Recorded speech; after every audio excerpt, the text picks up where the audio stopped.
Arkadaşlar, birinci bölümümüzde yeleğimizin üst roba kısmını örmüştük.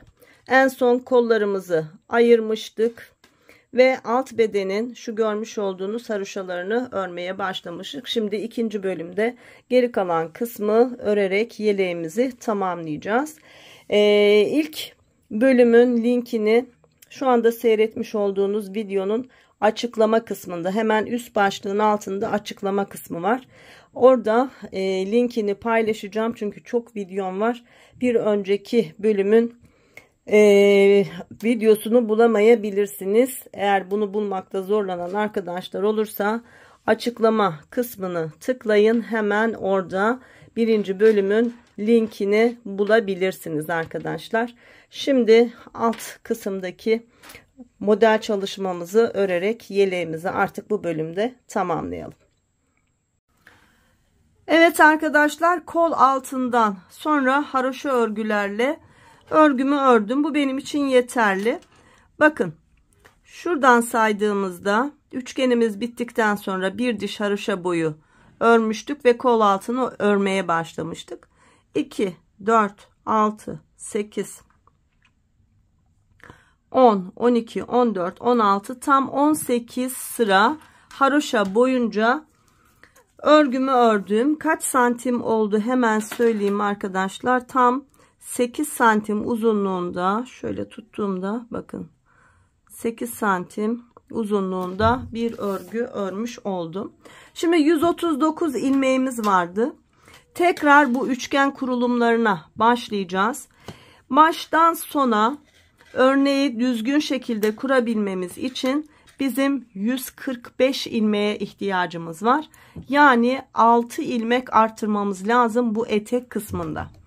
Hem kurulumu yapacağız hem aradan da 6 tane ilmeği artıracağız.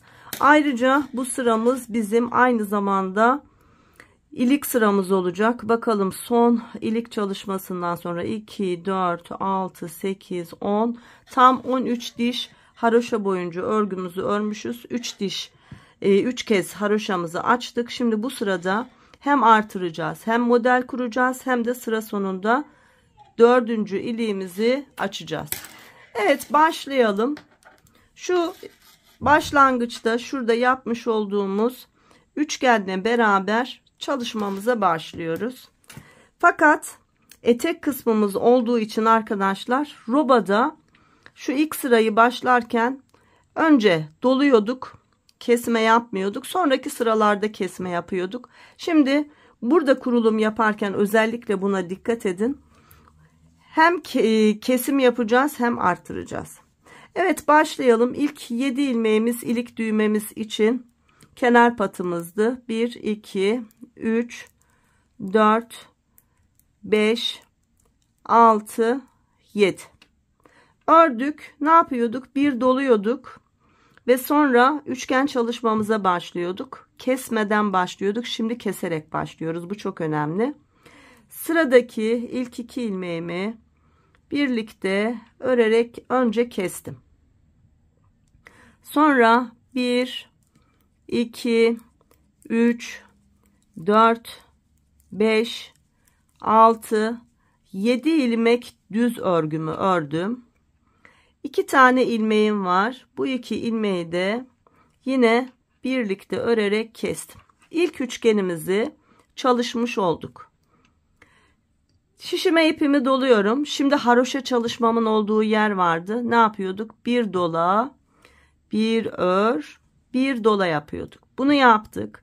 Yine 11 ilmek üzerine üçgen çalışmamızı yapacağız. Keserek başlayacağız. İlk 2 ilmeğimin yönünü değiştiriyorum. İkisini birlikte örüyorum. Araya 7 ilmek öreceğim. Ne demiştik? 6 ilmeğimiz eksik. Bunun ilk artırmasını burada yapalım. 1, 2, 3, 4, 5, 6 ilmeği ördüm. Bakın, 6. ilmeği şişten çıkarmadım. Çevirdim ve bir kez daha ördüm. Bir ilmek artırmış olduk. Yani bak, dolama yaptıktan sonra arkadaşlar 2 ilmeği birlikte ördük. Ardından 1, 2, 3, 4, 5, 6, 7 ilmek örmüş olduk. Tekrar kontrol edeyim. 2 ilmeği birlikte ördükten sonra 2, 4, 6, 7 ilmek ördük. Şimdi sırada 2 ilmeğimiz var. Bu 2 ilmeği de birlikte örerek üçgenimi tamamladım. Tekrar haroşalı çalışmam var. Bir dola, bir ör, bir dola. Bunu yaptık. Bir ilmek artırdık. 5 kez daha artıracağız. Toplamda 6 olacak. Sıradaki 2 ilmeğimin yönünü değiştirdim. 2 ilmeğimi birlikte ördüm. Ardından 1, 2, 3, 4, 5. Şu 6. ilmeğe yine aynısını yapıyorum. 6'yı ördüm. Şişten çıkarmadım. İlmeğimi çevirdim. Bir kez daha ördüm. 7 oldu. Sıradaki 2 ilmeği de soldan sağa doğru birlikte kestim. 3. üçgen dilimimin kurulumunu yaptım. 2 kez de artırmış olduk. 4 kez daha artıracağız. Şimdi şişime ipimi doladım.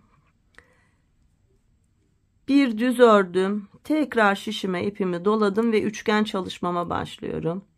İlk 2 ilmeğimin yönünü değiştirdim. Birlikte ördüm. Sonra araya 1, 2, 3, 4, 5, 6, 7 ilmek ördüm. Burada artış yapmadım. Toplamda 4 kez daha artıracağız ya. O yüzden aralıklı artıracağım. Burada artırmadım. Bir sonrakinde tekrar artıracağım. 7 ilmeği ördükten sonra 2 ilmeği birlikte örerek kestim. Üçgenimi tamamladım. Şişime ipimi doladım. Bir dola, bir ör, bir dola haroşalı kısmı yaptım. Şimdi tekrar üçgen çalışmama başlıyorum. 2 ilmeği birlikte ördüm. Sonra 1, 2, 3, 4, 5, 6, 7 ilmeği düz örgü olarak ördüm. Burada da artırma yapmadım. Bir sonrakinde yapacağım.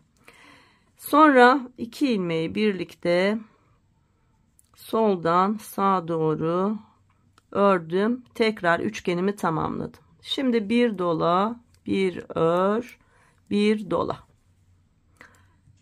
Tekrar başlıyoruz yeni üçgen çalışmama. 2 ilmeği birlikte ördüm. Ardından 1, 2, 3, 4, 5 ördüm. 6.'yı ördüm. Şişten çıkarmadım. Çevirdim. Tekrar ördüm. 7. 3. kez artırmış olduk. Sonra 2 ilmeği birlikte örerek üçgenimi tamamladım. Tekrar bir dola, bir ör, bir doladan sonra sıradaki 2 ilmeğin yönünü değiştirdim. Yine üçgene başladım. Ardından ikisini birlikte ördüm. Sonra 1, 2, 3, 4, 5, 6, 7 ilmek ördüm. Yine burada artış yapmadım. Sonra 2 ilmeği soldan sağa doğru örerek üçgenimi tamamladım. Evet, tekrar şişime ipimi doladım. Bir dola, bir ör, bir dolayı çalıştım. Yeni üçgen çalışmama başlıyorum. İlk 2 ilmeğimin yönünü değiştirdim. Birlikte ördüm. Sonra 1, 2, 3, 4, 5, 6, 7 ilmek düzümü ördüm. Burada da artırma yapmadım. Sonra 2 ilmeği birlikte soldan sağa doğru keserek üçgenimi tamamladım. Tekrar bir dola, bir ör, bir dola ve yeni üçgenime başladım. Şimdi burada bir artış yapalım. 2 ilmeği birlikte ördüm. Sonra 1, 2, 3, 4, 5, 6. ilmeği ördüm. 6 şişten çıkarmadım. Çevirdim. Bir daha ördüm. 7. Sonra 2 ilmeği birlikte örerek kestim ve üçgenimi tamamladım. Evet, devam edelim. Tekrar bir dola, bir ör, bir dola yaptıktan sonra Sıradaki 2 ilmeğin yönünü değiştirdim. İkisini birlikte ördüm. Sonra 1, 2, 3, 4, 5, 6 ilmeği ördüm. Çevirdim. Bir daha ördüm. 7'ye tamamladım. Artışımı yaptım. Sonra sıradaki 2 ilmeği birlikte soldan sağa doğru örerek üçgenimi tamamladım. Tekrar bir dola, bir ör, bir dola yaptım. Sıradaki 2 ilmeğin yönünü değiştirdim. İkisini birlikte ördüm. Ardından 1, 2, 3, 4, 5. Şimdi kontrol edeceğim. 2, 4, 6, 7. Evet. 6. ilmeği ördüm, çevirdim, tekrar ördüm, 7 ilmeğe tamamladım. Sonra 2 ilmeği birlikte örerek üçgenimi tamamladım. Bakın sıra sonunda 2, 4, 6, 7 ilmeğim kaldı. Bir dola yaptım ve 7 ilmek haroşamı örerek sıramı tamamladım.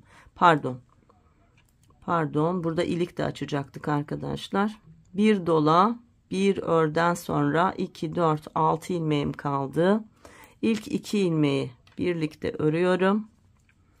Bir kez doluyorum. İliğimi açtım, 4. iliğimi. Sonra 1, 2, 3, 4 ilmek haroşayla sıramı tamamlamış oluyorum. 13 diş aradan sonra 4. kez iliğimizi de açtık. Bundan sonrası çok kolay zaten arkadaşlar. Aynı şeylerin tekrarını yapacağız. Şimdi örgümüzün arka tarafında. İlk 7 ilmeğimiz ilik düğmemizin pat ilmekleri. Bunları haroşa örüyoruz. 1, 2, 3, 4, iliğim 5, 6 ve 7. İlik düğme kısmım bitti. Dolama yapmış olduğum ilmeği de örneğim için haroşa örgü örüyorum. Ördüm. Sonra ipi kendime aldım ve üçgenimin arka sırasında ters ilmeklerle, ters örgülerle bu ilmekleri örüyorum. Bakın 1, 2, 3, 4, 5, 6, 7, 8, 9 ilmeğimi ters ördüm. Sonra bakın dola, ör, dola olan ilmeklerim var. Bunları haroşa örüyorum. Yani 3 ilmek haroşa, 9 ilmek ters olarak öreceğiz. 2, 3 ilmek haroşamı ördüm. İpi kendime aldım. Tekrar 9 ilmek ters. 1, 2, 3, 4, 5, 6, 7, 8, 9. Bakın tersler bitince hemen dolama ilmeklerim geliyor. Çok kolay anlaşılıyor. 3 ilmeğimi de haroşa. Bu sırayı 9 ters 3 haroşa olacak şekilde ilik düğme kısmımızın olduğu yere kadar örelim. Sonra beraber devam edelim.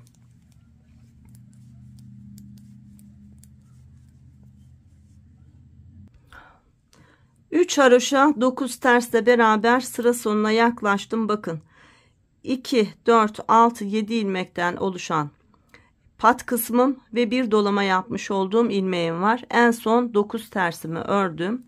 Şimdi bu dolama yaptığım ilmeğimi de örneğin haroşa ilmeği olarak ördüm. Ardından 2, 3, 4, 5, 6, 7, 8 haroşa ile örgümü tamamladım. Yani 9 tersten sonra bir örnek için 7 tane de kenar pat için toplamda 8 haroşayla sıramı tamamladım.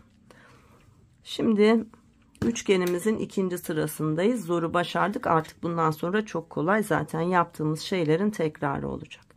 Tekrar başladık. 1, 2, 3, 4, 5, 6, 7 ilmek ilik düğme kısmım için ördüm. 1 ilmek örnek kısmım için haroşa ördüm. Toplamda 8 haroşa ördüm.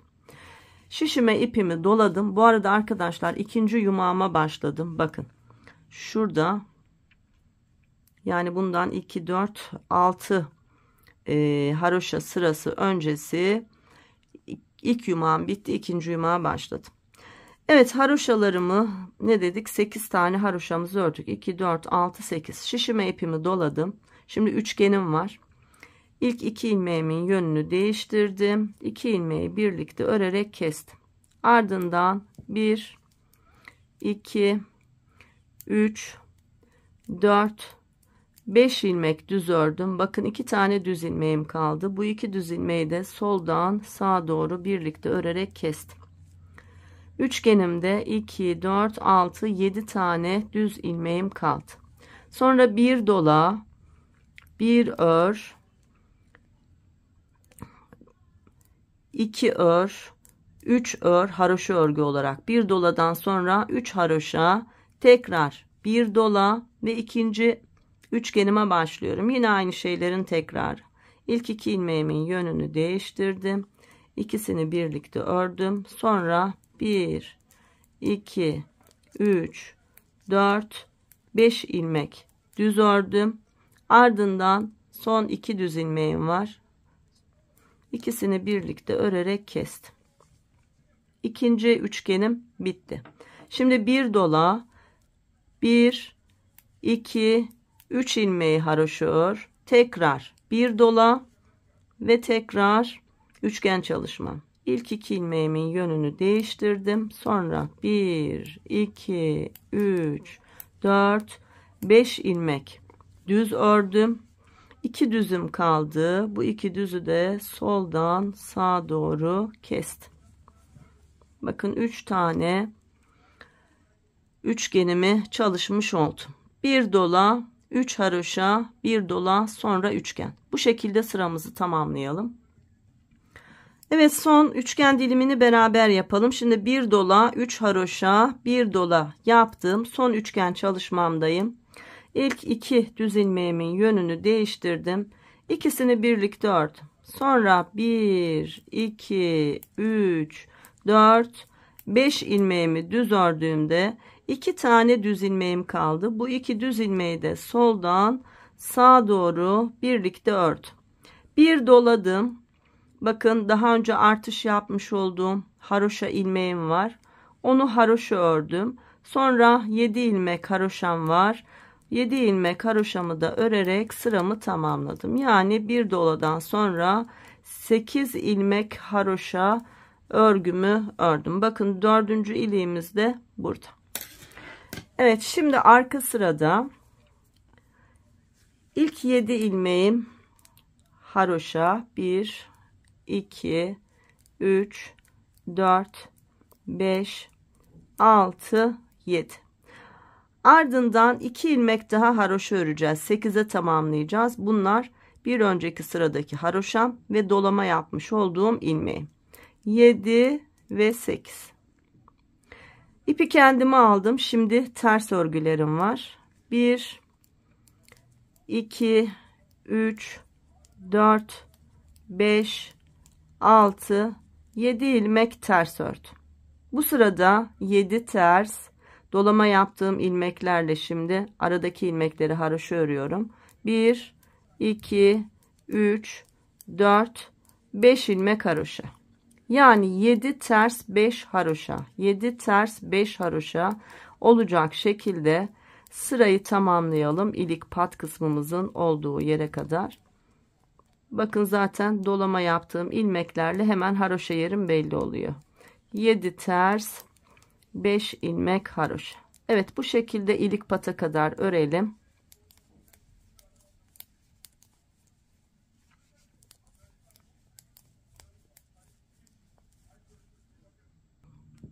Evet, 5 haroşa 7 tersle beraber örgümü ördüm. Şimdi kenar kısmıma yaklaştım. En son 7 tane tersimi ördüm. Bakın bir dolamayla haroşalarıma başlıyorum. 1, 2, 3, 4, 5, 6, 7, 8, 9 haroşayla sıranı tamamlıyorum.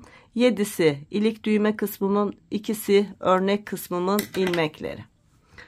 Şöyle bir bakalım. Bakın arkadaşlar ne kadar belirgin oldu. Şimdi bir sıra daha göstereceğim. Çok uzun bir video oluyor. Ama böyle olmak zorunda. Şimdi bunu da göstereceğim. Sonra zaten şu üstte yaptıklarımızın tekrarını yapıyoruz ya. Gereksiz bir uzunluğa gerek yok. Üçgenimizi tamamlayacağız. Bir diş haroşa boyunca arka sırayı öreceğiz. Sonra ikinci üçgene başlayacağız arkadaşlar. İkinci kurulumla devam edeceğiz. Şimdi şu başlangıcı bir göstereyim. 1, 2, 3, 4, 5, 6, 7, 8, 9 tane ilmeğimi haroşa ört. Bakın üçgenin düz ilmeklerin olduğu yerdeyim. Şişime ipimi doladım. İlk 2 ilmeğimin yönünü değiştirdim. İkisini birlikte ört. Sonra 1, 2, 3 ilmek düz ördüm. 2 tane düz ilmeğim kaldı. Soldan sağa bu ikisini de birlikte örerek kestim. Bakın 2, 4, 5. Bir sonraki sırada 3'e düşecek. Ondan sonraki sırada da 3'ünü birlikte örerek bitireceğiz. Başka hiçbir şey yok. Sağında solunda artırma yapıyoruz. Onlar da haroşa oluyor. Şişime ipimi doladım. 1, 2, 3, 4, 5 ilmek haroşa ördüm. Tekrar şişime ipimi doladığımda bakın ikinci üçgenim. İlk 2 ilmeğimin yönünü değiştirdim. İkisini birlikte ördüm. Sonra 1, 2, 3 ilmek düz ördüm. 2 tane düz ilmeğim kaldı. Soldan sağa birlikte örerek kestim. Evet, bu şekilde örelim arkadaşlar. Üçgenimiz bitsin. En son 3 ilmeği birlikte örerek kesiyoruz. Sonra arka sırada haroşa örgüye başlıyoruz. Tam 3 sıra haroşa ördüğümüzde şu ön kısımda tıpkı burada yaptığımız gibi bakın üçgenden sonra 2 diş haroşaya örgümüzü tamamlayalım. Sonra ikinci kurulumla yine birlikte devam edelim. Evet arkadaşlar, bakın ilk dilim çalışmamı bitirdim ve ardından tam üçgenimin ucunda 1-2 diş haroşa boyunca örgümü ördüm. Şimdi ikinci kuruluma başlayacağız. Bu kurulumu yaparken artırma da yapacağız. Ama bu artırmayı dolamalarla yapacağız arkadaşlar. İkinci küçük üçgeni yaparken bunu yapacağız. Şimdi ilkini aynı şu birinci başlangıçta olduğu gibi kuracağız. Hemen başlayalım. Yine ilk 7 ilmeğimiz, ilik düğme için kenar patımız 1, 2, 3, 4, 5, 6, 7 ilmeğimi ördüm. Şişime ipimi doladım. Sıradaki 2 ilmeğin yönlerini değiştirdim ve ikisini birlikte ördüm. Ardından düz örgülerle 1, 2, 3, 4, 5, 6, 7 ilmek düzümü ördüm. Yine sıradaki 2 ilmeği soldan sağa doğru birlikte örerek kestim. Bakın arkadaşlar, şu aşağıdaki ilk ilmeğimin tam hizasına gelmiş oldum. Böyle kontrol edin. İlk üçgenimi bitirdim. Şunun aynısını yaptık. Şişime ipimi doladım. Bir ördüm. Bir doladım. Haroşa ilmeklerim olacak bunlar. Haroşa başlangıcım. Şimdi ikinci üçgene başlıyorum. Yine 1, 2 ilmeğim var. Bu 2 ilmeğimin yönünü değiştirdim. İkisini birlikte örerek üçgenime başladım. Sonra düz ilmeklerle 1, 2, 3, 4, 5, 6, 7 tane ilmeğimi düz ördüm. 2 tane ilmeğim var kenarda. Bu ilk 2 ilmeği soldan sağa doğru birlikte örerek ikinci üçgeni tamamladım. Tekrar bir dola, bir ör, bir dola ve üçgene başlıyoruz. İlk 2 ilmeğin yönünü değiştirdim. İkisini birlikte örerek kestim. Sonra 1, 2, 3, 4, 5, 6, 7 ilmek düzümü ördüm. Sıradaki 2 ilmeği birlikte soldan sağa keserek üçgenimi tamamladım. Aynı kurulumu tekrarlıyoruz. Bu sırayı böyle örüp bitirelim. Sıra sonunda Sıramızı yine birlikte tamamlarız şurada. Oraya kadar bir örelim. Evet, kurulumu tamamladım. Bakın en son üçgenimi çalıştım. Sıra sonunda 2, 4, 6, 7 ilmeğim var. Şişime ipimi doladım. Bu 7 ilmeği haroşa örgü olarak örüp sıramı tamamlıyorum. İkinci kurulumu yapmış olduk. Şimdi örgümüzün arka tarafında ilk 7 ilmeğimiz ilik düğme kısmımızın patı ve haroşa örgü olarak örüyoruz. 5, 6, 7. Dolama yapmış olduğum ilmek yine haroşa örgü, fakat bu örgü ilmeği. Yani toplamda 8 ilmek haroşa ördük. Sonra ters örgülerle 1, 2, 3, 4, 5, 6, 7, 8, 9 ilmek ördüm. 9 tersten sonra bakın dolama, bir ördüğüm, bir dolama. Toplamda 3 ilmek var. Bu 3 ilmeği haroşa örgü örüyorum. Yani bu sırayı 3 haroşa 9 ters olarak örüyoruz. 1, 2, 3, 4, 5, 6, 7, 8, 9. Bakın yine dolamayla başlıyor haroşa örgüm. 1, 2, yine dolamayla bitiyor. 3. Sonra 9 ters. 9 ters, 3 haroşa ile beraber örgümüzü örelim. Sıra sonuna yaklaştım. En son 3 haroşadan sonra 9 tersimi ördüm. Sıra sonunda 8 ilmeğim var. Biri dolama ilmeğim. Haroşa olarak örüyorum. Sonra 7 ilmeğim var. Kenar pat ilmeğim. Bunları da haroşa örgü olarak örüyorum. Yani sırayı 9 tersten sonra 8 ilmek haroşayla tamamlıyorum. Az kaldı arkadaşlar. Bitireceğiz. Yoruldunuz mu? Yorulanlar yoruldum diye yorum yapsın. Yorulanlar bitince yeleği diyecekler ki evet, gerçekten yorulduk. Biraz akıl karıştırıcı, zor değil ama dikkat etmek lazım. Hep sayılarla ilerlemek lazım. Ama sonuçta çok güzel bir yelek örmüş olacaksınız. Biraz da özellikle büyük örüyoruz ki hemen küçülüp ziyan olmasın diye biraz da büyük çalışıyoruz. Yorulan arkadaşlar, ben hem örüyorum hem anlatıyorum, bir de benim halimi düşünün.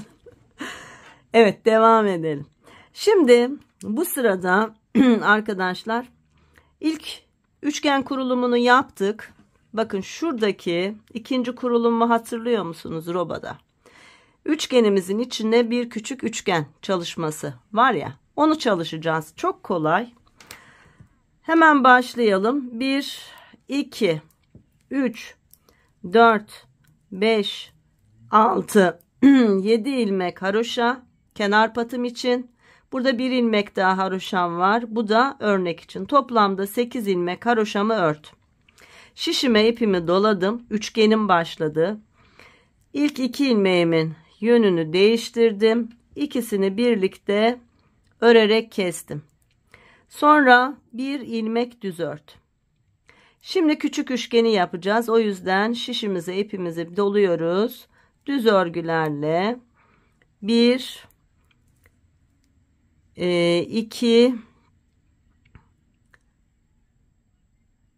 2, 3 ilmek düz örüyoruz. Doladıktan sonra 3 düz örüyoruz. Şişimize ilmeğimizi doluyoruz. Bir ilmek düz örüyoruz. Bakın sıra sonunda 2 düz ilmeğim kaldı. Bu 2 düz ilmeği de soldan sağa doğru örerek kesiyoruz. Ne yaptık? Küçük üçgenimizi oluşturduk ve farkındaysanız kesme yapmadık. Arada kesme yapmadık. Çünkü bu 2 tane dolama yaptığımız ilmeğimiz bizim artış ilmeklerimiz. Bu etek ucumuzu da böyle geniş tutacağız. O yüzden bu ilk sırada hiç kesme yapmadan ikinci üçgenin kurulumunu yapıyoruz. Şimdi üçgenim bitti. Haroşalarım var bakın. 1, 2, 3 ilmek. Şişime ipimi doladım. 1, 2, 3 ilmeğimi haroşa örgü olarak ördüm. İkinci üçgenim başlıyor. Şişime ipimi doladım.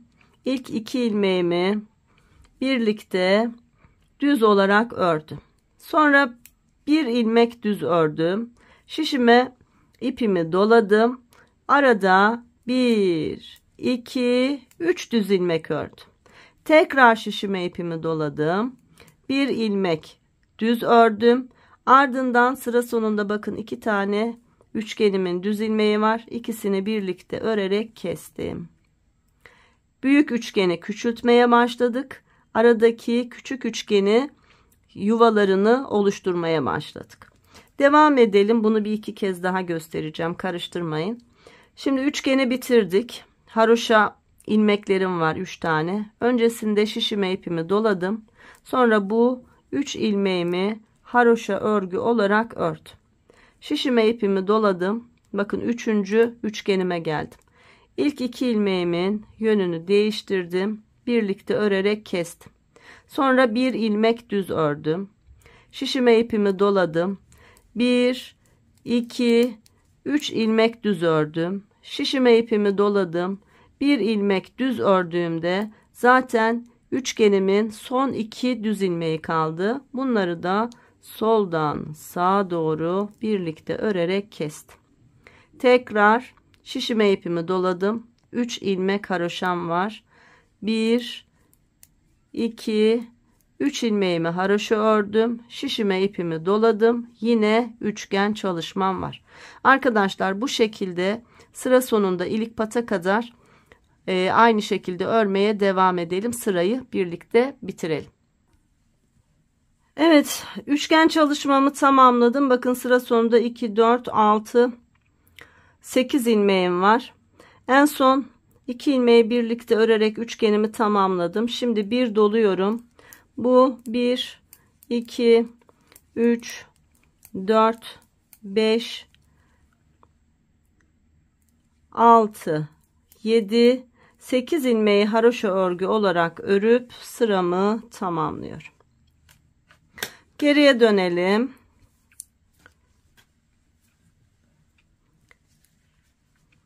Sekiz ilmeğimiz vardı. 7'si ilik düğme, biri örnek için. Önce onları haroşa örelim. 1, 2, 3, 4, 5, 6, 7, 8. Dolama yaptığımız ilmeği de haroşa örüyoruz. Böylece 9 ilmek haroşa oldu. İpi kendime aldım. Şimdi üçgen çalışmamın olduğu yerdeyim. Ters ilmeklerle beraber, ters örgülerle 1, 2, 3, 4, 5, 6, 7, pardon. Bir kontrol edeyim arkadaşlar. Benim de aklım karışmasın. Şöyle bakarsam daha kolay anlaşılır. Evet. Kaç tane ördüm? Evet, devam ediyoruz. Dolama yaptığım ilmekten sonra 5, 2, 4, 6 tane ters ördüm. Dolama yaptığım küçük üçgenin dolaması 7. Sonra yanındaki 8, sonra yanındaki 9. 9 ilmek ters ördüm. Şu haroşa yerleriyle şurayı bir an karıştırır gibi oldum.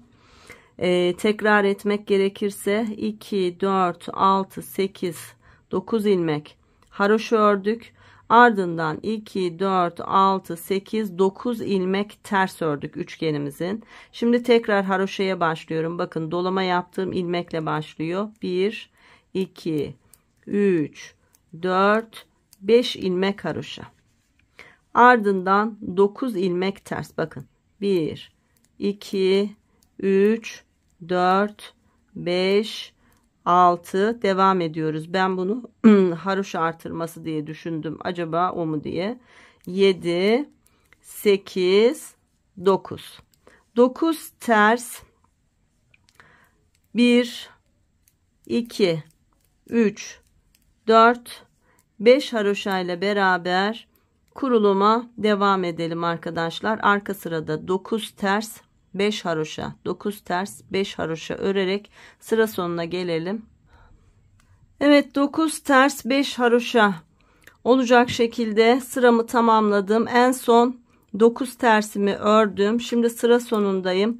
Dolama yaptığım ilmekle haroşa örgüme başlıyorum. 1 2 3 4 5 6 7 8 9 ilmek haroşayla sıramı tamamladım. Bakın arkadaşlar, ikinci küçük üçgenimiz belirgin oldu.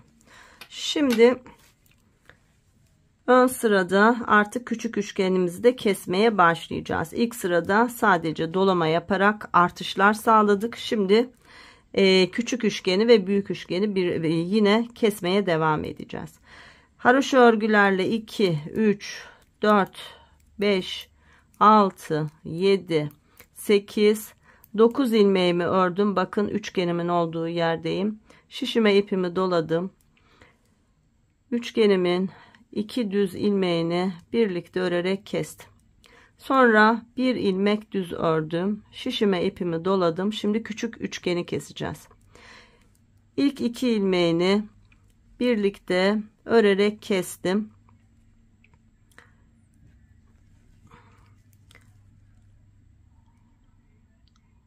Pardon, bir dakika. Küçük üçgenimde zaten 3 tane düz ilmeğimiz var arkadaşlar. Üçünü birlikte öreceğiz. Şişime ipimi doladım. Şimdi 2 4 6 8 9 ilmekten sonra bir dolama yaptım. Üçgenimin ilk 2 düz ilmeğini birlikte örerek kestim. Yanına bir düz ördüm. Sonra bakın zaten 3 tane ilmek kaldı küçük üçgenin.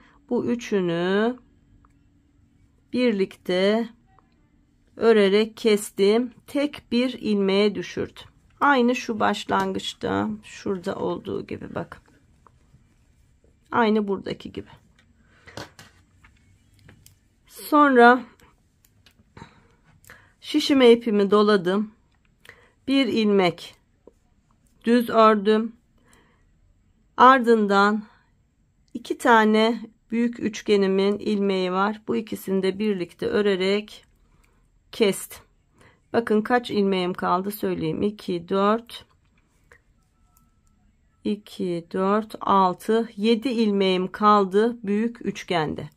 Şimdi tekrar söyleyeceğim. Şişime ipimi doladım. Haroşalı örgümdeyim.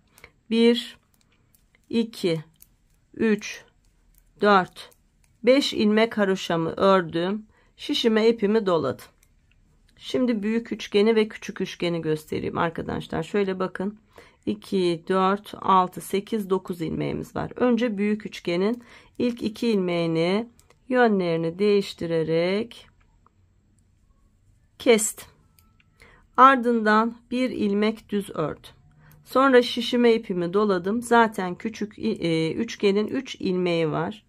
Bunların yönlerini değiştirerek üçünü birlikte ördüm ve küçük üçgen çalışmam bitti. Şişime ipimi doladım. Bir ilmek düz ördüm. Büyük üçgenimin de 2 tane düz ilmeği kaldı. Bu 2 düz ilmeği de soldan sağa doğru birlikte örerek kestim. Bakın. 1 2 3 4 5 6 7 tane ilmeğim kaldı büyük üçgen çalışmamda. Şişime ipimi doladım. Haroşa örgülerle 1 2 3 4 5 ilmek ördüm. Şişime ipimi doladım. Yine büyük üçgendeyim. İlk 2 ilmeğin yönünü değiştirdim. İkisini birlikte örerek kestim. Bir ilmek düz ördüm. Şişime ipimi doladım.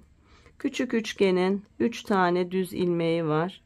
Üçünü birlikte örerek tek bir ilmeğe düşürdüm. Şişime ipimi doladım. Bir düz ilmek ördüm. Sonra 2 tane düz ilmeğim kaldı. İkisini birlikte örerek üçgenimi tamamladım. Bu sırayı da arkadaşlar böyle örelim. Sıra sonunu yine birlikte tamamlayalım.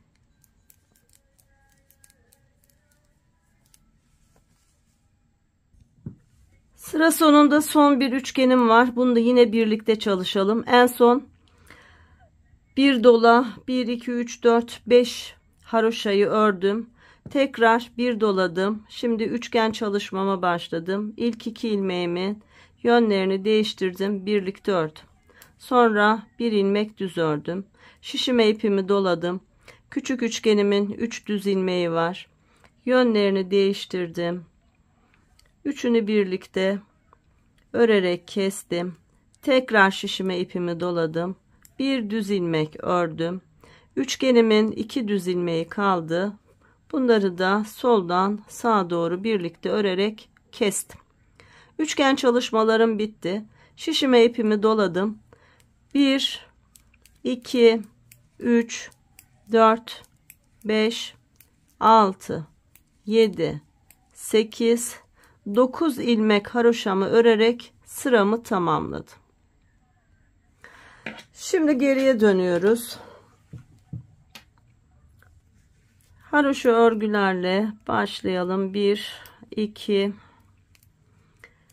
3 4 5 6 7 8 9 dolama yaptığım ilmekle 10 ilmek haroşamı ördüm. Şimdi üçgenlerime geldim. İpi kendime aldım.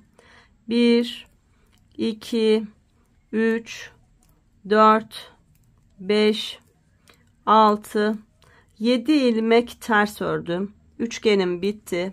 Yine haroşalarıma başlıyorum. İpi arkaya aldım. 1 2 3 4 5 6 7 ilmek haroşamı ördüm. Tekrar üçgenim başladı. 1 2 3 4 5 6 7 ilmek ters ördüm. Üçgeni bitirdim. Yani bu sırada 7 haroşa 7 ters, 7 haroşa 7 ters olarak sıramızı tamamlayacağız. Yine ilik düğme kısmına kadar örelim. Evet, 7 ters 7 haroşa olacak şekilde sıra sonuna geldim. En son 7 tersimi ördüm. Şimdi haroşalarda sıramı tamamlayacağım. 1 2 3 4 5 6 7 8 9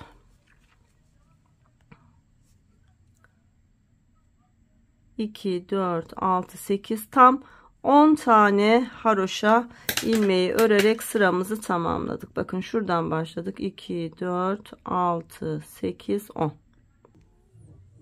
Evet, artık arkadaşlar küçük üçgenimiz bitti. Bizim 2 4 6 7 ilmeğimiz kaldı. 2 4 6 7. Bu 7 ilmeğimizi de sadece üçgenin kenarlarından keserek tıpkı şu alttaki çalışmanın aynısı şeklinde örelim. Bu dilimimiz de bitsin. Sonra yine 2 diş haroşa boyunca örgümüzü örelim. Sonra 3.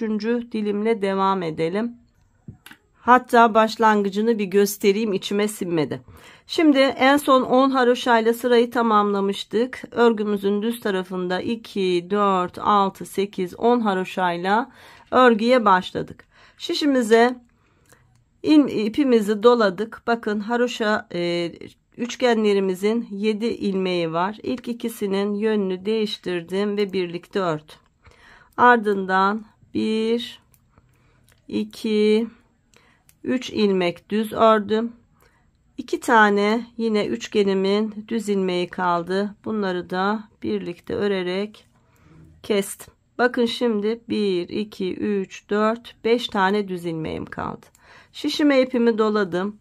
Haroşaya başladım. 1 2 3 4 5 6 7 ilmek haroşamı ördüm. Yine üçgenim başladı. Şişime ipimi doladım. İlk 2 ilmeğimin yönünü değiştirdim. Birlikte kestim. Sonra 1 2 3 ilmek düz ördüm. 2 tane düzüm kaldı üçgenimde. Bunları da soldan sağa doğru örerek kestim. Bakın yine 2 4 5 ilmeğim kaldı. Artık karıştırmazsınız. Arka sırayı ve ön sırayı örerek tamamlayacağız. Bir sonraki sırada Sağdan ve soldan kestiğimizde 3 ilmeğimiz kalacak. Ondan sonraki düz sırada da 3 ilmeği birlikte örerek artık üçgenimizi tamamlayacağız. Sonra 2 diş haroşayı da üzerine örelim arkadaşlar. 3. ve son dilimimizle beraber örmeye devam edelim. Evet arkadaşlar, ikinci üçgen dilimimi de bitirdim. Bakın 2 diş haroşa boyunca örgümü ördüm. Şimdi 3. üçgenimize başlayacağız ve aynı zamanda sanırım son iliğimizin yerine geldik. Bir kontrol edelim. 2, 4, 6, 8, 10, 12, 13. Evet, son iliğimizi de sıra sonunda açacağız. Şimdi başlayalım 3. kuruluma. Yine ilk 7 ilmeğimiz ilik düğme kısmımızın pat ilmekleri ve bunları haroşa örgü olarak örüp başlıyoruz. 1, 2, 3, 4, 5, 6, 7 ilmeğimi ördüm. Kuruluma başlıyorum. Şişime ipimi doladım. Sıradaki ilk 2 ilmeğimin yönlerini değiştiriyorum. İlk üçgenime başlıyorum. İkisini birlikte ört. Ardından 1, 2, 3, 4, 5, 6, 7, 8, 9 ilmek düz örgü ördüm. 2 tane ilmeğimin soldan sağa doğru birlikte kestim. Bakın, ilk dilimim bitti. Şu haroşa ilmeğimizin tek olanını takip ettiğimizde bakın yine tam aynı hizaya gelmiş oldu. Yani kurulumu doğru kurduk. Bu şekilde kontrol edin siz de. Şimdi bir doluyoruz. Haroşa çalışması için bir düz bir dola yaptık. Sonra ikinci üçgene başlıyoruz. İlk 2 ilmeğimin yönünü değiştirdim ve ikisini birlikte ördüm. Ardından 1, 2, 3, 4, 5, 6, 7, 8, 9 ilmeğimi düz ördüm. Şu 10 ve 11. ilmeği de soldan sağa doğru birlikte örerek kestim. İkinci üçgenim bitti. Haroşamı yapacağım. Bir dola, bir ör, bir dola. Şimdi 3. üçgene başlıyoruz. İlk 2 ilmeğin yönünü değiştirdim. Bu 2 ilmeği birlikte örerek kestim. Sonra 1, 2, 3, 4, 5, 6, 7, 8, 9 ilmek düz ördüm. 10. ve 11. ilmeği soldan sağa doğru birlikte örerek kestim. Evet arkadaşlar, sırayı bu şekilde tamamlayalım. Bir dola, bir ör, bir dola ve yeni üçgenimiz. Sıra sonuna yaklaşınca yine birlikte devam edelim. Sıra sonuna yaklaştım. Son üçgen dilimini yapacağım. Bir önceki üçgeni bitirdim. 2 ilmeği birlikte ördüm. Bir dola, bir ör, bir doladan sonra son üçgen dilimimi çalışıyorum. İlk 2 ilmeğimin yönlerini değiştirdim ve ikisini birlikte ördüm. Sonra düz ilmeklerle beraber düz örgülerle 1, 2, 3, 4, 5, 6, 7, 8, 9 ilmeği düz ördüm. 10 ve 11. ilmeği soldan sağa doğru birlikte örerek kestim ve son üçgen dilimimi de tamamladım. Bakın sıra sonunda 2, 4, 6, 7 ilmeğim kaldı. Şişime ipimi doladım ve bu 7 ilmeği haroşa örgü olarak örüp sıramızı tamamlayacağız ama yine ilik açacağız. Bir ilmek şişime ipimi doladım. Bir ilmek haroşa ördüm. 2, 4, 6 ilmeğim kaldı.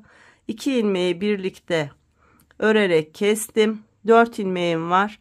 Şişime ipimi doladım. 1, 2, 3, 4 ilmeğimi haroşa örerek sıramı tamamladım. Bakın 2, 4, 6, 8, 10, 11, 12, 13 diş haroşadan sonra son iliğimi de açmış oldum. Evet, geriye dönüyoruz. Haroşa örgülerle 1, 2, 3, 4, 5, 6, 7 ilmeğimi kenar patım için ördüm. Bir dolama yaptığım ilmeğim var. Örnek ilmeğim bu. Bunu da haroşa ördüm. Bununla birlikte 8 tane haroşa ördüm. İpi kendime aldım. 1, 2, 3, 4, 5, 6, 7, 8, 9, 10, 11 ilmek ters ördüm. Burası üçgen dilimim. Sonra bir dola, bir ör, bir dola haroşalı ilmeklerim var. 3 tane. 1, 2, 3 ilmeği haroşa ördüm. Tekrar ipi kendime aldım ve ters örgülerle 1, 2, 3, 4, 5, 6, 7, 8, 9, 10, 11 ilmeği ters ördüm. Yani bu sırada 3 haroşa 11 ters, 3 haroşa 11 ters olarak sıramızı öreceğiz. Sıra sonuna yaklaşınca yine sırayı beraber tamamlayalım. Evet, sıra sonuna yaklaştım. En son 11 tersten sonra bakın bir dolama yaptığım ilmeğim, sonra 2, 4, 6, 7 ilmeğim var. Bu ilmeklerin hepsini, yani toplamda 8 ilmeği haroşa örgü olarak örüyorum ve sıramı tamamlıyorum. Evet, büyük üçgenimizi çalıştık. Şimdi hem büyük üçgeni hem de içindeki şurada çalıştığımız üçgenin benzeri bir üçgen çalışacağız. Hemen başlayalım.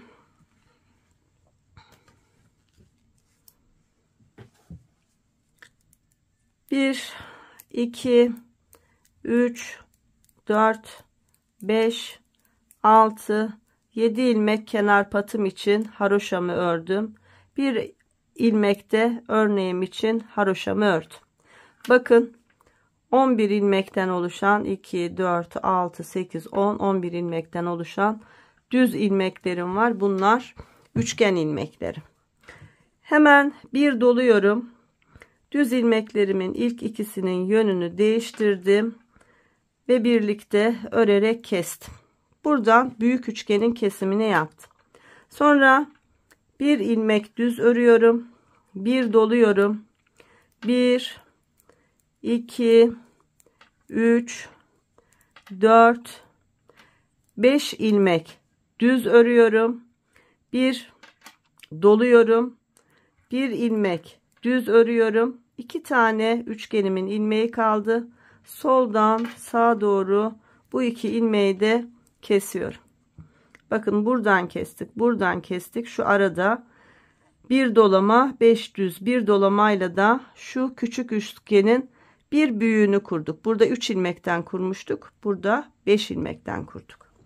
Evet, ilk üçgenim bitti. Şimdi bir dola, haroşa ilmeklerim var 3 tane. 1, 2, 3 ilmek haroşa ör. Tekrar bir dola, ikinci üçgen çalışmamın olduğu yerdeyim.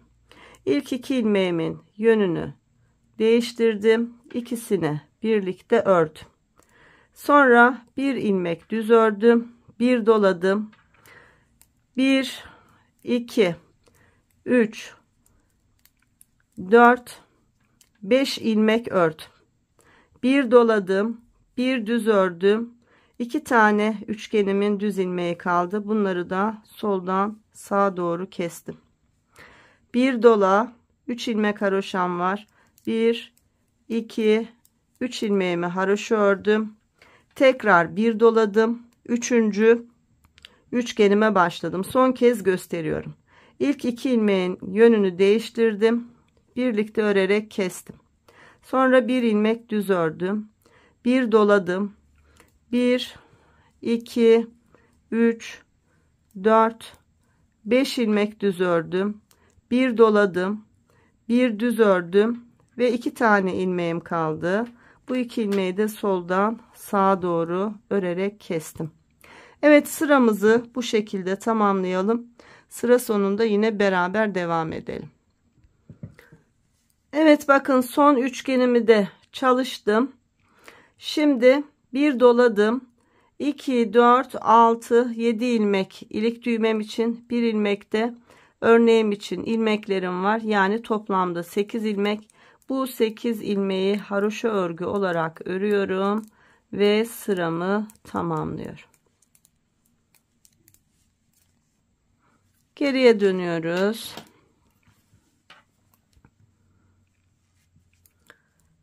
Haroşa örgülerle 1, 2, 3, 4, 5, 6, 7, 8 dolama yaptığım ilmekle 9 ilmek örüyorum. Sonra ipi kendime aldım. 1, 2, 3, 4, 5, 6, 7, 8, 9, 10, 11 ilmek ters örüyorum arkadaşlar. İpi öne aldım. Haroşa örgülerim var. 1, 2, 3, 4, 5 ilmek haroşa örüyorum. Yani bu sırada 11 ilmek ters, 5 ilmek haroşa. Bakın bir daha örelim. Terslere başladım.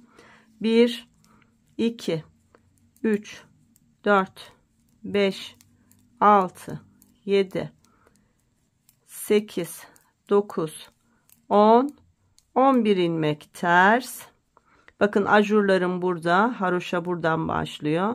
5 ilmek haroşa. 1, 2, 3, 4, 5 haroşa. Evet, 11 ters 5 haroşa örerek sıra sonuna kadar gelelim. 5 haroşa, 11 ters, 5 haroşa, 11 ters örerek sıra sonuna yaklaştım. En son 11 tersimi ördüm. Bakın bir dolama yaptığım ilmeğim var. Bununla haroşaya başlıyorum. 1, 2, 3, 4, 5, 6, 7, 8, 9 ilmek haroşayla sıramı tamamlıyorum. Geriye dönüyorum.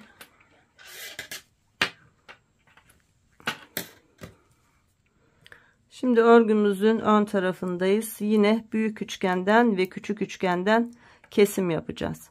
Haroşalarla başlayalım. 1, 2, 3, 4, 5, 6, 7 ilmek ilik düğme için, 1, 2 de örnek için toplamda 9 ilmek haroşamı ördüm. Bakın üçgenin başlangıcı burada.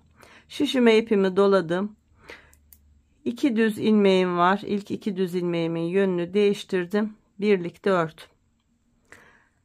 1 ilmek düz ördüm. 1 doladım.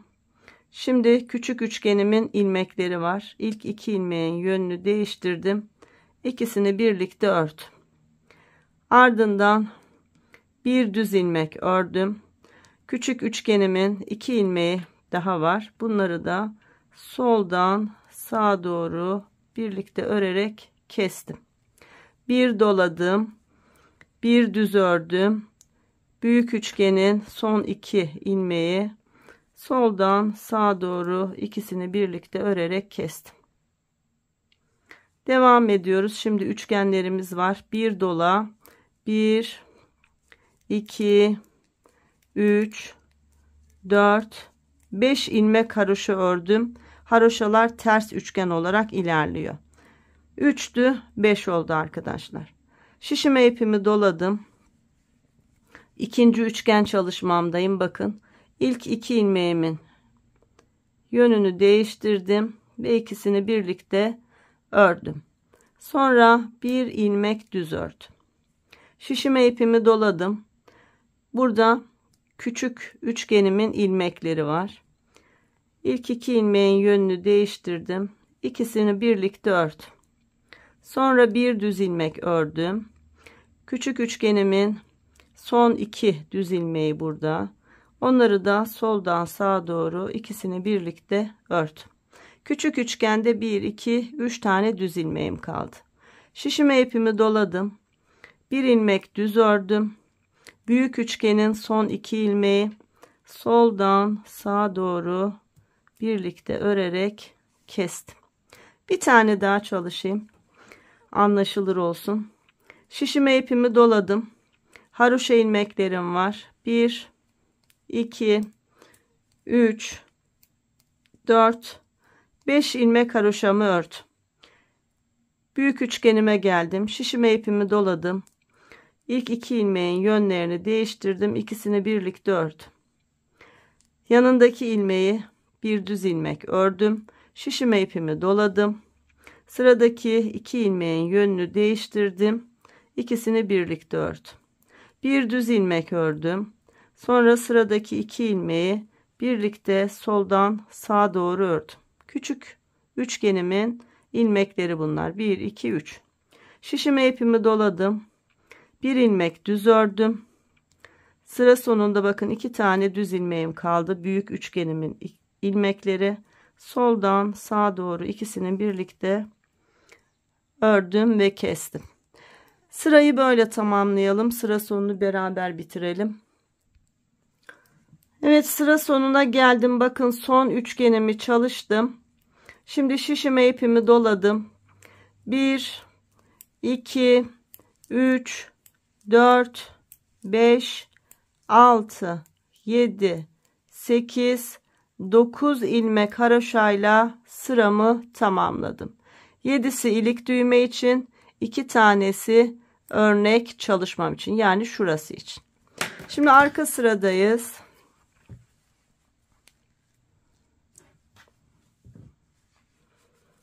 Haroşa örgüyle başlayalım. 1 2 3 4 5 6 7 8 9 dolama yapmış olduğum ilmekle beraber 10 ilmek haroşa ördüm. İpi kendime aldım.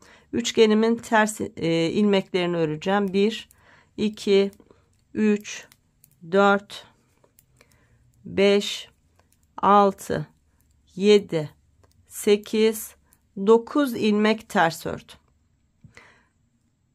Şimdi haroşa çalışmasına başlayacağım. Dolama yaptığım ilmekle başlıyorum. 1 2 3 4 5 6 7 ilmek haroşa ördüm arkadaşlar. Bakın. Tekrar üçgenimin ilmekleri 1 2 3 4 5 6 7 8 9 ilmek ters. Sonra haroşaya başlıyorum. 1 2 3 4 5 6 7 ilmek haroşa. Bakın. Şöyle önden de bakın. Bu şekilde. Evet, sırayı böyle tamamlayalım. Sıra sonuna kadar örelim. Sıra sonunu yine beraber örerek tamamlayalım. Evet, sıra sonuna geldim. En son 9 ilmek tersimi ördüm. Bakın, dolama yaptığım ilmekle haroşaya başlıyorum. 1 2 3 4 5 6 7 8 9 10 ilmek haroşayla sıramı tamamladım. Şöyle bir görelim üçgenimizi. Bakın arkadaşlar. Evet. Şimdi yine örgümüzün düz tarafındayız. Üçgenleri kesmeye devam edeceğiz. Haroşa örgüyle başlayalım. 1 2 3 4 5 6 7 8 9 10 ilmek haroşamı ördüm. Bir doladım. Üçgenime geldim. İlk 2 ilmeğimin yönünü değiştirdim. Birlikte örerek kestim. Sonra bir düz ilmek ördüm. Şimdi küçük üçgenimin bakın 1 2 3 ilmeği var. Bir doladım. Bu 3 ilmeğin yönünü değiştirdim. ve üçünü birlikte örerek kestim. Üçgenim bitti. Şişime ipimi doladım. Bir ilmek düz ördüm. Büyük üçgenin 2 düz ilmeği kaldı. Soldan sağa doğru birlikte örerek kestim. Küçük üçgenim bitti. Büyük üçgenimde de 2, 4, 6, 7 ilmeğim kaldı arkadaşlar. Şişime ipimi doladım. Haroşa örgüye başladım. 1, 2, 3, 4, 5, 6, 7 ilmeğimi haroşa ördüm. İkinci üçgen dilimine geldim. Şişime ipimi doladım. İlk 2 ilmeğimin yönünü değiştirdim. İkisini birlikte örerek kestim. Bir ilmek düz ördüm. Küçük üçgenimin 3 ilmeği var. Bunların yönünü değiştirdim. Üçünü birlikte örerek tek bir ilmeğe indirdim, kestim. Şişime ipimi doladım. Haroşa ilmeklerim, bir ilmek düz ördüm. Büyük üçgenimin 2 düz ilmeği kaldı. 2 düzünü de örerek üçgeni tamamladım. Bakın 2, 4, 6, 7 ilmeğim kaldı. Devam edelim. Şişime ipimi doladım. Haroşa örgüme başladım. 1, 2, 3, 4, 5, 6, 7 ilmek haroşamı ördüm. Şişime ipimi doladım. Üçgenime geldim. İlk 2 ilmeğin yönünü değiştirdim. Birlikte örerek kestim. Bir ilmek düz ördüm. Bir doladım. 1, 2, 3 ilmeğim var. Küçük üçgenimin ilmekleri. Yerlerini değiştirdim. Üçünü birlikte örerek kestim. Şişime ipimi doladım. Bir düz ilmek ördüm. Büyük üçgenimin son 2 ilmeği soldan sağa doğru birlikte örerek kestim. Bakın 2, 4, 6, 7 ilmeğim kaldı. Evet, bu şekilde sıra sonuna kadar örelim. Sırayı yine birlikte tamamlayalım. Evet, sıra sonunda son dilime geldim. Şimdi burayı bir kez daha göstereyim. Şişime ipimi doladım. Haroşa örgülerden sonra üçgen dilimimin ilk 2 düz ilmeğinin yönünü değiştirdim. İkisini birlikte ördüm. Yanındaki ilmeği düz ördüm. Bir doladım. Küçük üçgenimin 3 ilmeği kaldı. Bunların yönlerini düzelterek üçünü birlikte ördüm, kestim. Şişime ipimi doladım. Bir ilmek düz ördüm ve büyük üçgenimin 2 düz ilmeği kaldı. Bu 2 düz ilmeği de soldan sağa doğru örerek kestim. Şişime ipimi doladım. Bakın 2, 4, 6, 8, 10 ilmeğim var. Bu 10 ilmeğimi haroşa örgü olarak örüyorum ve sıramı tamamlıyorum.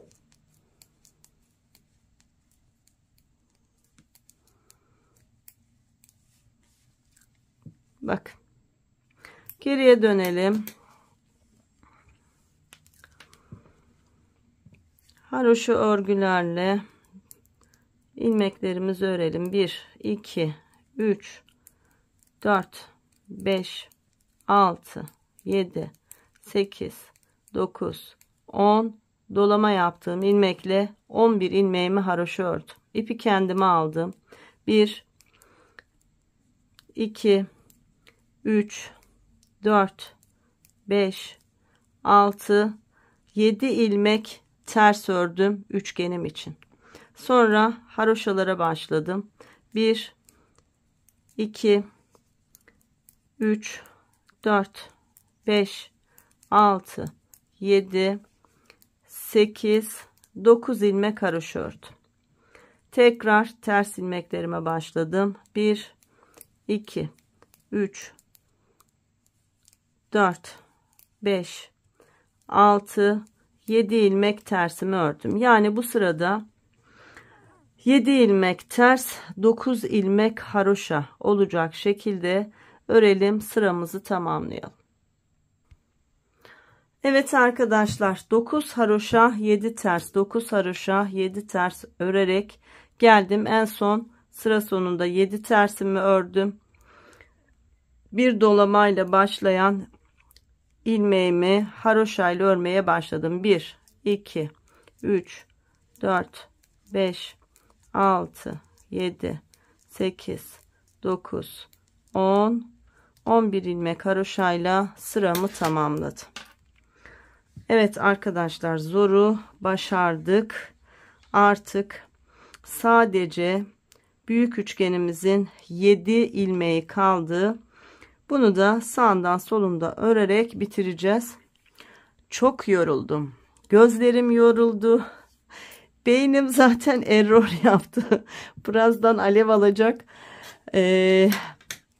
Ama bitirmek istiyorum. Evet, şu sırayı da göstereyim arkadaşlar. Ondan sonra 3. dilimimizi bitireceğiz. Bir diş haroşa boyunca örgümüzü öreceğiz.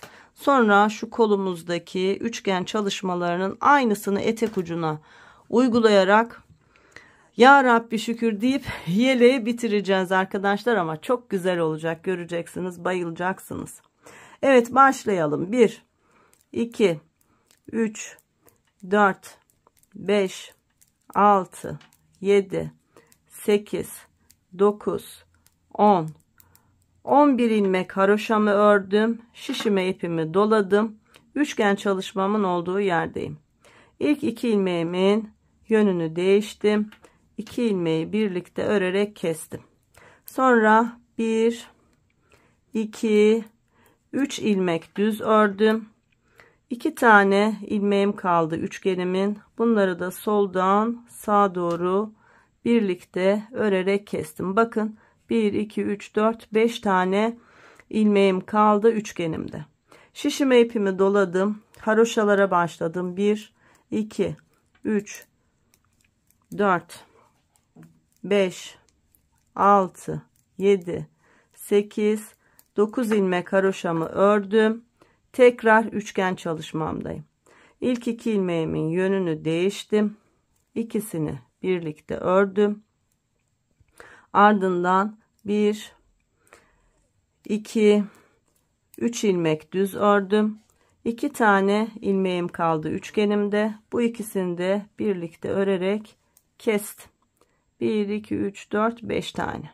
Sonra şişime ipimi doladım. 1 2 3 4 5 6 7 8 9 ilmek haroşamı ördüm ve bir doladıktan sonra yine üçgenimi çalışacağım. Bundan sonrasını göstermiyorum.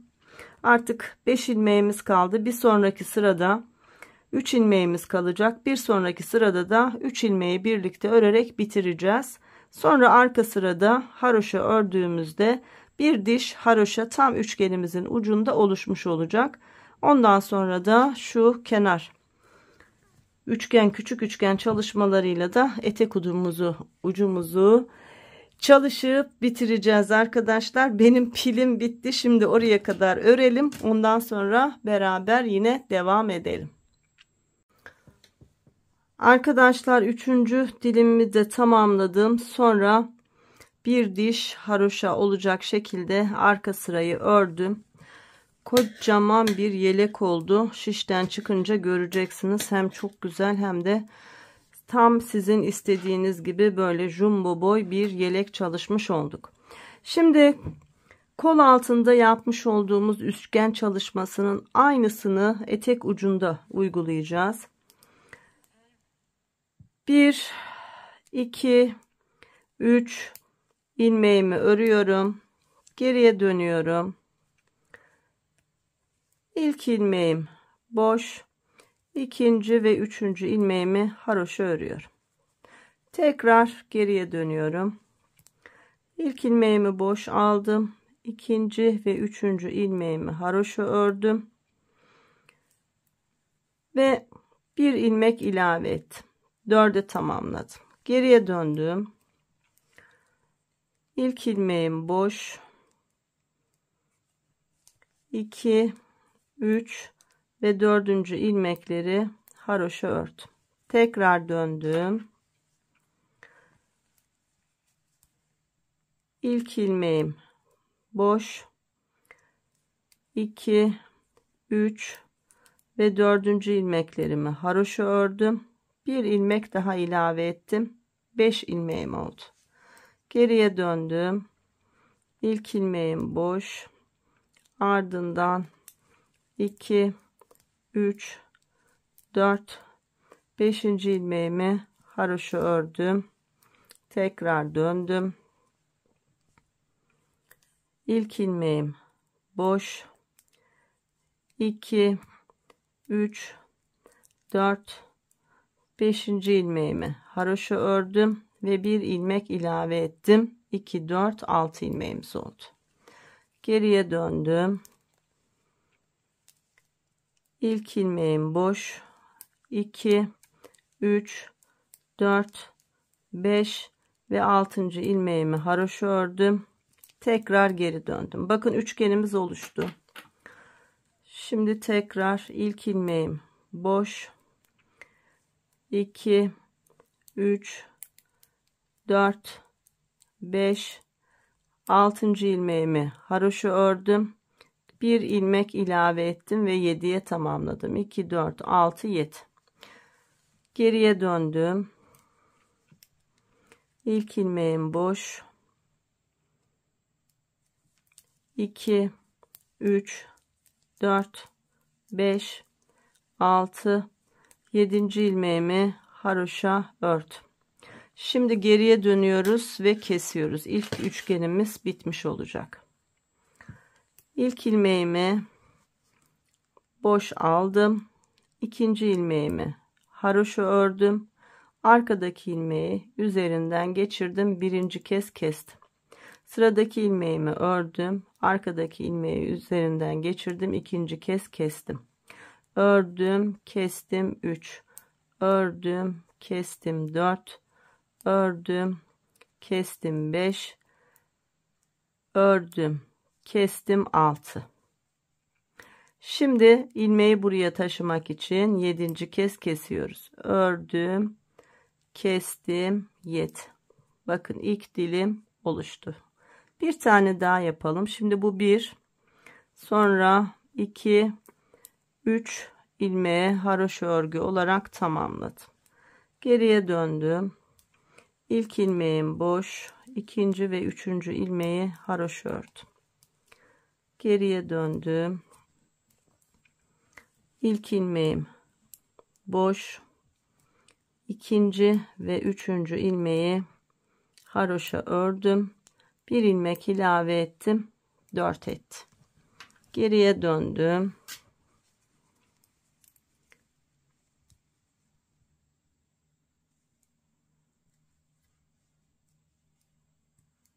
İlk ilmeği boş aldım. Sonra ikinci, üçüncü ve dördüncü ilmeği haroşa ördüm. Geri döndüm. İlk ilmeğim boş. Ardından ikinci, üçüncü ve dördüncü ilmeği haroşa ördüm. Bir ilmek ilave ettim. 5 ilmeğim oldu. Geriye döndüm. İlk ilmeğim boş. İkinci, üçüncü, dördüncü ve 5. ilmeğimi haroşa ördüm. Bakın ikinci üçgenimiz oluşuyor. Geriye döndüm. İlk ilmeğim boş. İkinci, üçüncü, dördüncü, 5. ilmeğimi haroşa ördüm. Bir ilmek ilave ettim. 6 oldu. Geriye döndüm. İlk ilmeğim boş. İkinci, üçüncü, dördüncü, 5. ve 6. ilmeğimi haroşa ördüm. Tekrar geri döndüm. İlk ilmeğim boş. İkinci, üçüncü, dördüncü, 5. ve 6. ilmeğimi haroşa ördüm. Bir ilmek ilave ettim. 2, 4, 6, 7 ilmeğim oldu. Geriye döndüm. İlk ilmeğim boş.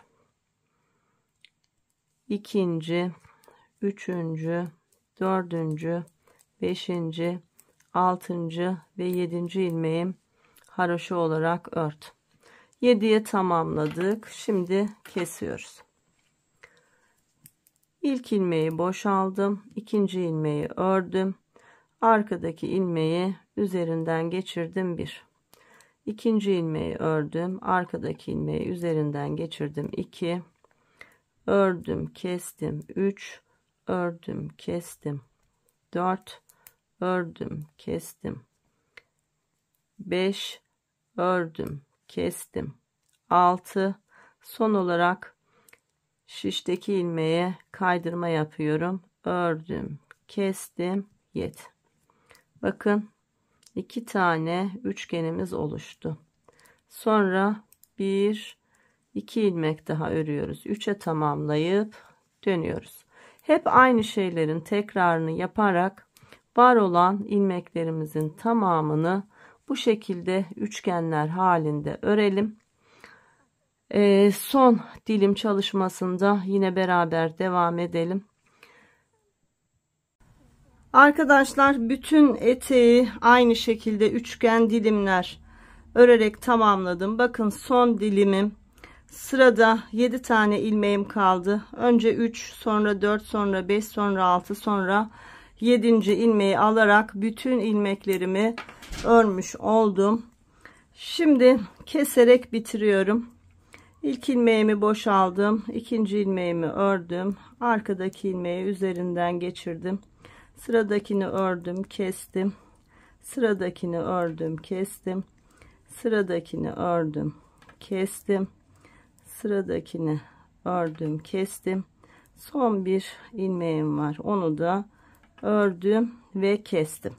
Şimdi şu en son ilmeğimi bir kez daha ördüm.